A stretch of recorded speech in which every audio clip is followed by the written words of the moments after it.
science, may science din sa politika, kaya nga may political science, di ba? Yes, yes, yes. So if we look at it from the perspective of rational choice theory or game theory,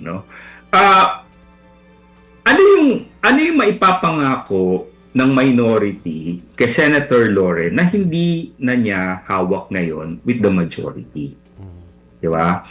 And are the risks higher na mawawala sa kanya yung position niya ngayon kung sasama siya dun sa minority?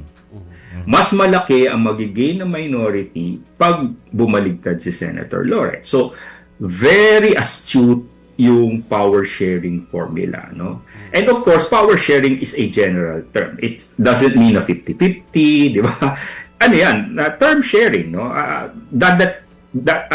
Voluntarily at a certain point, bababa itong si Senate President Soto at si Majority Leader Subiri at ipapasa, no?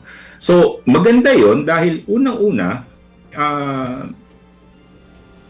ma-preserve yung majority nila, no? At less risky on the part of Senator Loren. Di ba? So, kumbaga, okay yun, no?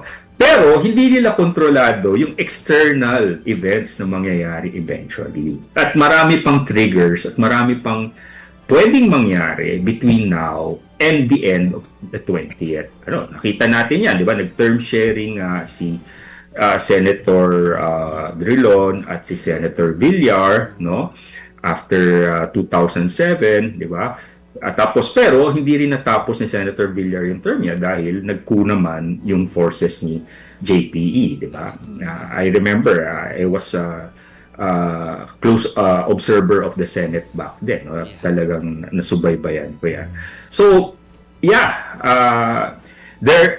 there is more at risk for Senator Loren kung sumama siya sa minority at hindi rin siya sure na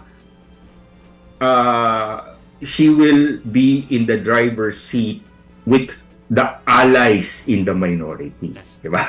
So, mas at home siya dito sa pangako kasi nga, ang number one ally naman ni Senator Tito Soto ay si Senator Ping Lacson. And Senator Ping Lacson and Senator Loren Legarda have a very close political and personal relationship.